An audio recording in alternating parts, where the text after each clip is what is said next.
Welcome to this week's discussion on the Bhagavad Gita. And today we're going to be moving toward the conclusion of chapter 4. I believe we have two more discussions on that. This week I will discuss the topic of karma.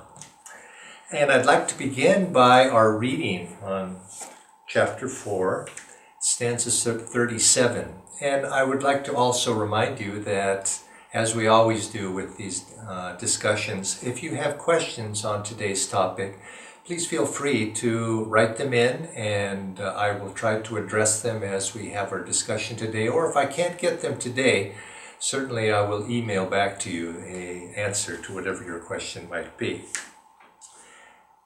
Today, it's a very fascinating topic. I mean, this is a topic that comes up week after week as we discuss yoga, as we discuss the Bhagavad Gita. It's the topic of karma, and a very deep and mysterious topic in some ways, but also we don't want to make it too complex. Let's see if we can get to the heart of this. Chapter 4. Stanza 37, Krishna says, "O Arjuna, as fire burns wood to ashes, so does the fire of wisdom burn to ashes all one's karma." Let me say that again. So does the fire of wisdom burn to ashes all one's karma. Oftentimes, Paramahansa Yogananda would comment, people say, karma, karma, karma, it's my karma, and they would blame their fate or their situation, the difficulties they were facing in life, perhaps their own lack of initiative on their past karma. And Master would say, why blame your karma? It's karma is something that we have created ourselves, and it's now our duty to be able to overcome and unwind whatever karma that we have set into motion. You might think of it as a person who, in the evening, they set a brick on their porch, and then the next morning when they go out the door on their way to work, they stumble over the brick and they say, that brick, it's the fault of the brick, and that made me stumble. And well, it's like karma. It's who put that brick there on the porch. It was you and I. We put it there, and the karma is like that, and we have to deal with it. We have to take it out of the way. But that might give the impression that our job in life is to untie all of the little knots of karma. And you hear people, they approach life in this way, say, well, I have to work this karmic obstacle out, or this one or that one or some other, and they go about their life, and they might even be saying something, well, and then something's complete, well, at least I'm done with that karma. Well, I understand what people are saying there, and I think we all do, but really that's not really the approach that we will want to take, because oftentimes what we find is as soon as we are clearing up one little bit of karma, we're creating another just as quickly, maybe two for every one that we dispose of. In this reading today, it's a very nice commentary that Swami Kriyananda gives, and if for those of you who are interested in this subject of karma in more depth, I recommend you to that commentary, because he does go into it quite extensively. But the part that I found most essential, and I think that I would give as advice for you to follow, is what he starts his commentary with, this very first paragraph. He makes reference to an Egyptian tomb. Archaeologists digging up an old sarcophagus, and he said, just as you excavate an old tomb that has been in darkness for perhaps thousands of years, immediately upon opening that tomb, one ray of light, one shaft of light, after all those years of darkness, immediately illuminates that tomb, and the darkness disappears. So it is with us. All of us have karma for, who knows, countless incarnations. And to approach our karma with the thought of I'm going to unravel each individual little obstacle in my path, this one after that one, and then someday therefore I'll be able to attain my liberation, moksha. By doing that, it's a fool's errand to approach it that way. What we need to do is we need to bring in the light. We open the door to God's light, and immediately we find darkness is dissipated. And this is why Swami Kriyananda, and of course Master Paramahansa Yogananda as well, would say our job in this lifetime is to get to the point where we don't create new karma. Become a Jivan Mukta. Let the light of God come in. And that's what that term means, Jivan Mukta, free will living. That we're no longer creating karma as we go through life, but yet, yes, we still have that old karma that we have to dissipate, we have to work out, but what does it matter? We're in God. And the karma, when we're in God, the karma doesn't touch us so much. You might say it touches his body, but in the spirit, our soul, it doesn't touch us because that's where our consciousness resides. And I think this image that the Gita uses is burns to ashes. The fire of wisdom burns to ashes. The light of God burns our karma immediately by that. Now, it doesn't mean literally that it's burnt up because that karma is still there, but you could say it dispels it, and it is a good image that we often use also in the practice of Kriya. We say in the process of Kriya, through that Kriya we burn up our karma, we dissipate it. And Lahiri Mahashaya would often say, he says, for every difficulty you have in life, practice Kriya Yoga. And he was saying it in the same spirit. It's because through the use of Kriya, through the use of making direct contact with the divine, we find that our troubles disappear. Now, it's not the objective trouble that has disappeared, but we find that the trouble, isn't that word itself something of a loaded word, a loaded term? Paramahansa Yogananda said, this world is neutral. It's not good or it's not bad. It's not positive, negative. It's totally neutral. It's how our reaction to that situation determines whether something is good or bad. It's simply circumstances. And this is the same thing for karma. Karma is not good. Karma is not bad. We think of it in those terms because of how we react to it. And so if we want to be able to overcome that karma, is to rise above that reactive process, rise above that consciousness that sees life as trouble, that sees karma, oh, it's a bad thing that's come to us. It's just life, it's just circumstances come to us.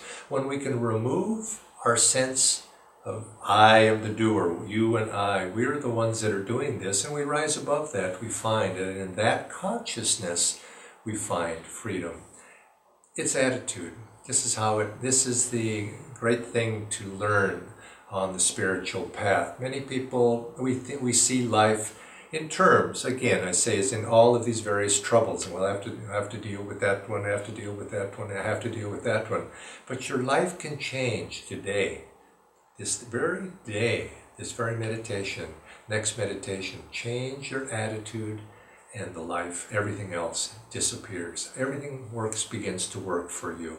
You still have to work on objectively, outwardly, but it's the attitude that will determine whether you're free or not. And so this is how Swamiji approaches it when he begins his commentary. Our first job is to let the light in, and then you find that the darkness will disappear. But yes, now what about this subject of karma?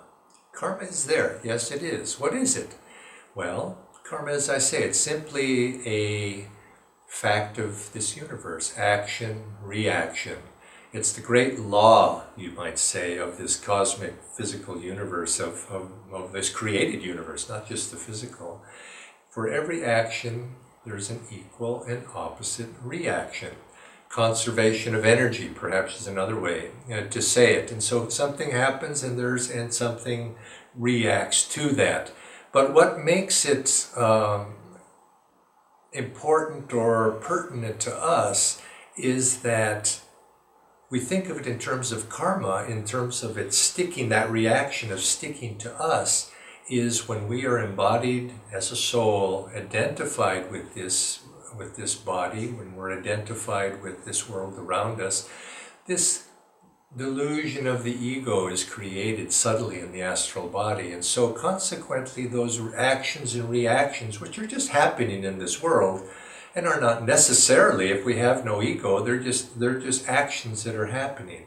But they begin to revolve, the reactions begin to revolve around us in our ego identity to the degree that we have identified with this body. And so I have done this action, and so consequently I must suffer the reaction. In the physical world, I don't think it's too difficult to think about karma as how it acts. We can see this in just through physical processes, but it's a little bit more subtle when we begin to contemplate. Does karma work on, you could say, the level of thoughts and the level of, I do something to you, I steal your wallet. Does that mean in the future that I'm going to have to suffer somebody else stealing my wallet? Or even more specifically, maybe you have to steal my wallet if you identify it like that. It's not so particular as that.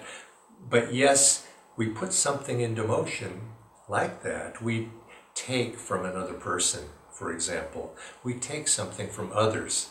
Doesn't necessarily have to be identified with that any individual, but that attitude that we've put out of stealing, let's say, from another person, we have put into motion the very consciousness which must find its fulfillment of us eventually suffering the consequences of that idea, that attitude that we've put out. And as long as we live in that consciousness, we must suffer the consequences of that. And this is what has been attested to by the great masters of this world throughout time, that this karmic consequence, this karmic wheel that we set in motion to the degree that we are identified with this individual body, we must eventually suffer the consequences. And this is why the Master said, I'll come back again, that become Jivan Mukta, no longer identified with this little ego. And then whatever action that we do in life is not done from the position of identity with this body or with this individual personality. It's simply, Jivan Mukta simply acts in attunement with the divine will. And so there's no karma there. But whatever good karma, see, there cannot be bad karma at that point, good and bad, but whatever positive or benefits accrue to the world at large out there are shared by the world at large, or perhaps by the disciples, or by those people that are in tune with that master, or in tune with that person that is acting. And so this is what we want to do. Now, karma is a very, yes, we do accrue karma through all of our actions. It has, even a Jivan Mukta, karma in the sense of action, reaction is taking place. A Jivan Mukta plays billiards, and those balls are going to react just as if a person was embodied. So it's not that action stops at that point, but that entity with it stops. But for those of us who have not attained that state, we begin to accrue that karma. And yes, we eventually have to work it out. And the Jivan Mukta said that once he's no longer creating new karma, lifetimes after that, he returns again, embodied again. You could say that karma draws that soul back into manifestation, and little by little, lifetimes of karma can be worked out. And it said oftentimes Jivan Mukta can work out many lifetimes worth of karma, even in one meditation, freeing himself from that identity that, yes, it was I who had done that action in some past life. And just even in a meditation, you can let that thought go until finally one reaches the state of paramukta. There's no karma left to be worked out. The subject of karma is also a little bit, I find it very interesting, because something that Master said, that yes, each of us individually have karma that we have to work out. And that karma is you could say it's part of the astral body, because the ego is an element of the astral body. And it pulls us back again and again and again. And so that karma, those conditions that we put into place can be fulfilled and our karma can eventually be worked out. But it's also, he made a very interesting statement, I thought, when he said that there's also such a thing as group karma as well. And not only group karma, which is small groups of people, but there's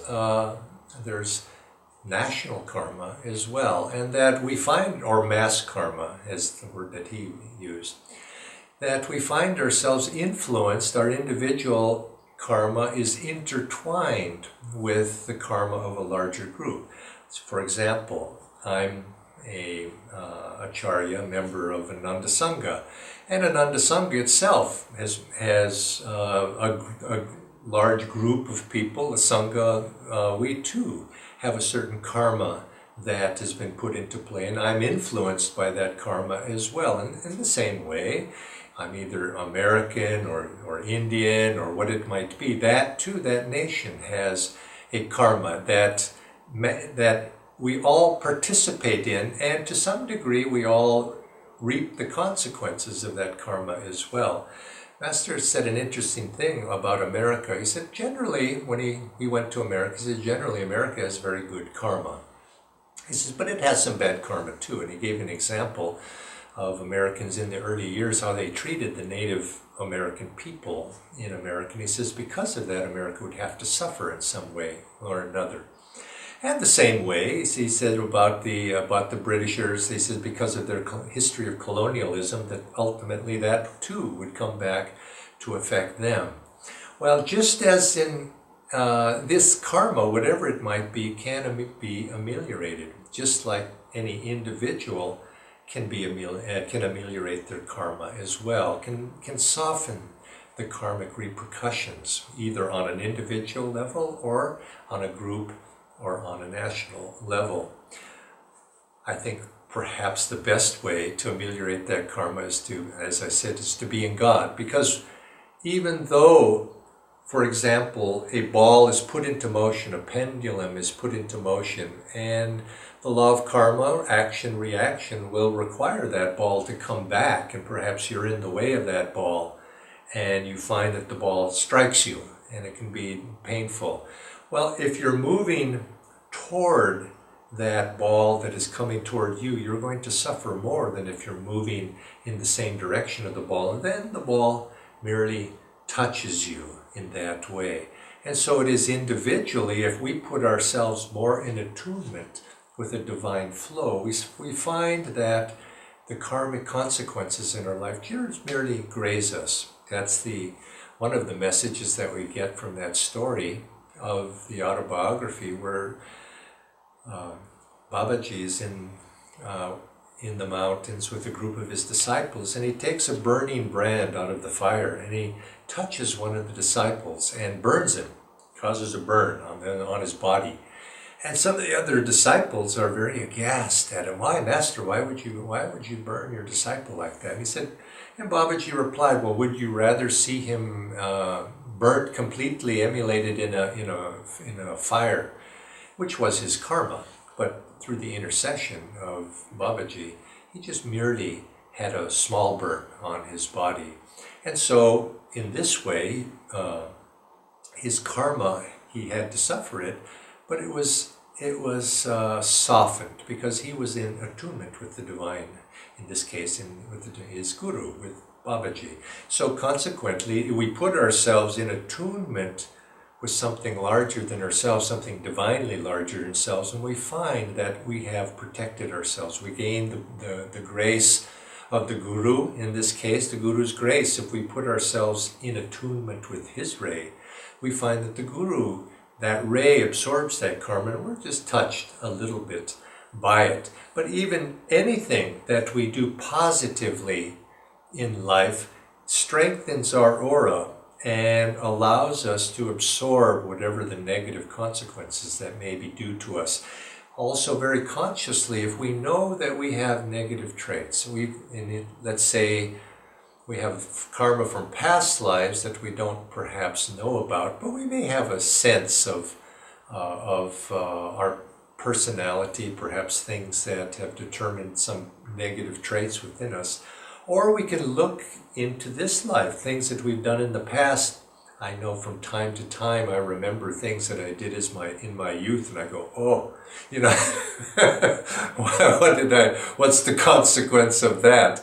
Well, I cannot change the past, but yet what I can do, if it was a bad habit perhaps that I had in the past, what can I do? I can't change that, but I can put out a positive stream of energy now by creating a good habit. So use good to counteract whatever negative things that you put into motion in the past.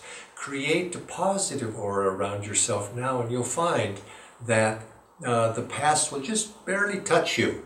And as far as I started a little while ago to say, as far as group karma, national karma, you find that if a nation, a group, can put out positive energy in whatever they do, even though it's not particularly opposite whatever the negative action that had taken place, but just a general flow of positive energy will begin to create a positive magnetism around that group or around that nation. And perhaps the greatest protection, you might say, is developing saints.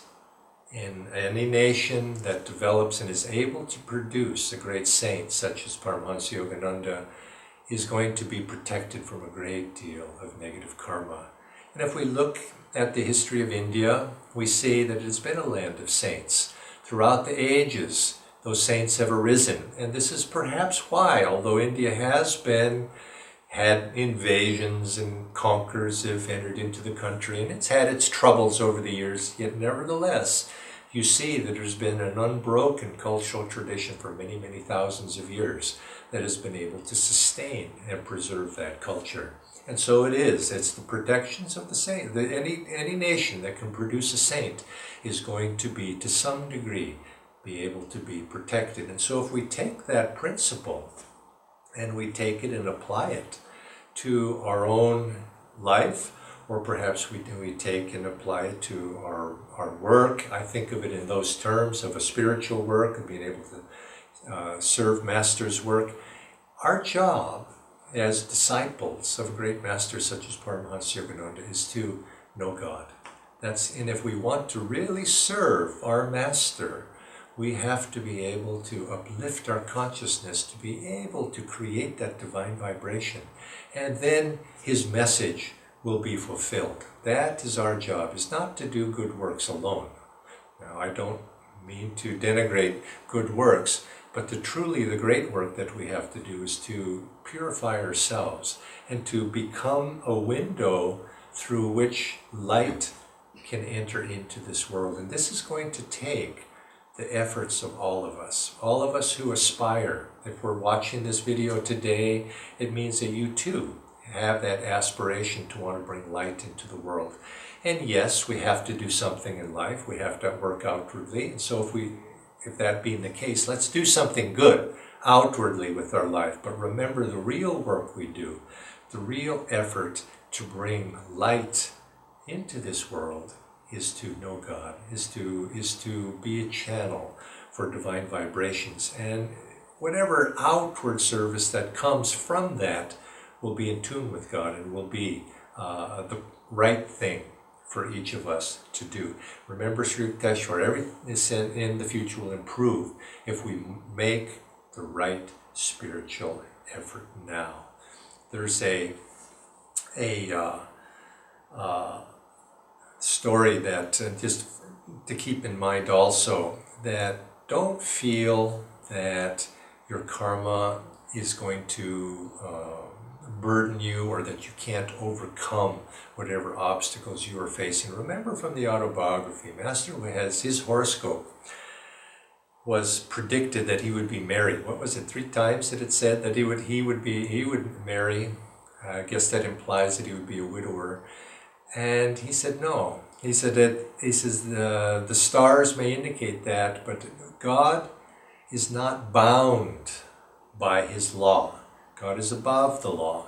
He abides by the law. In other words, God just set this world in motion, and yes, these laws, he abides by it, but not bound by it. So anybody who raises their consciousness to be in tune with God, or in this case a God-realized guru, is above the law also, to the degree that they're in tune with that higher law. Now, I say this is because many times people think, oh, my karma says this or that, or in this case, my horoscope predicts this or predicts that. Don't let yourself be bound by that. Master said he would take times in his life that his horoscope would say that it was going to be a difficult time. This was going to be a particularly time in his life for obstacles, and he would purposefully try to undertake projects at that time just to strengthen and to demonstrate to himself, maybe to others, that through the use of his will, that he was not bound by those outward things. He did say, though, that he did find it somewhat a little bit more challenging at those times, and because the law does apply, but yet don't be a slave to that. Rise above it. The Krishna goes on, and in the Gita, after his discussion of karma, and I'd like to read the next stanza. He says in number 38, he says, "Verily, there is nothing in this world so sanctifying as wisdom.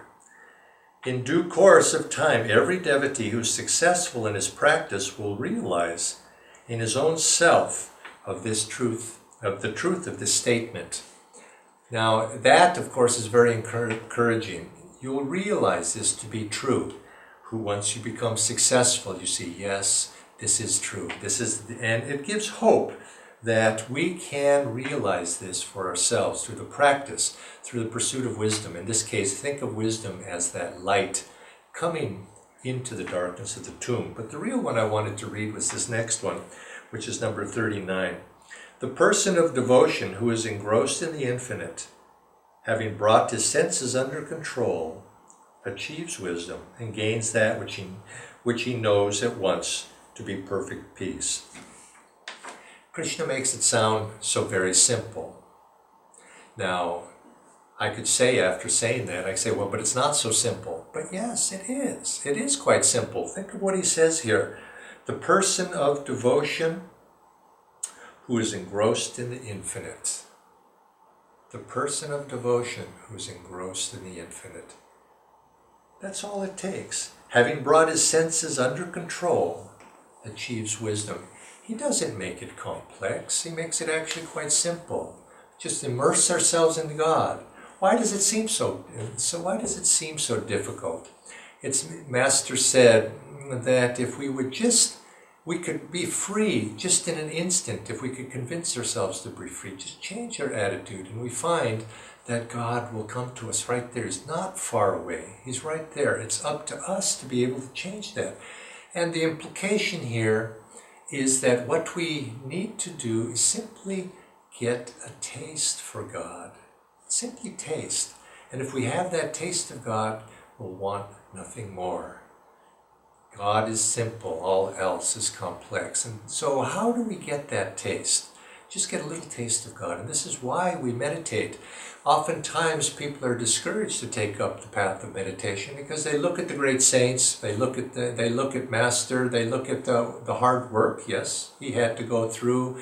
The other disciples, Swamiji spent many years, years and years trying to be in tune with the Guru, and they become discouraged, say, oh, it's going to take so long. But all we have to do is just get a little bit of taste. If we meditate just 5 minutes and we feel a little bit of peace, it's like that string. We find that string and we begin to follow that string. And little by little, it takes care of itself. We don't want anything more. Those negative habits that we have, it's not that they all of a sudden drop away, but we find that we have something else in life to balance them against. And pretty soon we say, no, I don't want that anymore. It's like the drunkard he was practicing Kriya Yoga, and he wasn't able to overcome his alcoholism. And so he would have next to his his asana, he would have a little bottle of whiskey there, and he would practice his Kriya Yoga. And he'd take a little nip of his whiskey, and then he'd go on practice Kriya Yoga again. But as time went by, he began the practice of his Kriya, he would begin to feel a great joy. He began to feel it there until finally he realized, he looked at that bottle, he says, I don't need you anymore. And he put it aside. And once you have that bliss, once you have that touch, then you won't want anything more. That temptation to find life outside of, or find happiness in life outside of ourselves is there. But hold on to that thought that it's God that we really want. This is all we need in life, and God is what we want. And this was the approach that Paramahansa Yogananda took to the spiritual path with his disciples and with everybody who came to us. He offered up, he said, as he said to that one disciple, he said, if you practice these techniques, I cannot guarantee you that all of those bad habits that you have, you're not going to want to give them up. He says, you can do them. Do them if you wish. He says, but once you start to practice, I won't guarantee that you won't be interested in them anymore. And such is what happened. And this is the positive way to approach the spiritual path, is to seek it for the highest. Seek God, and you'll find that all else will slowly begin to dissolve. And your karma too will be burnt to ashes. Many blessings.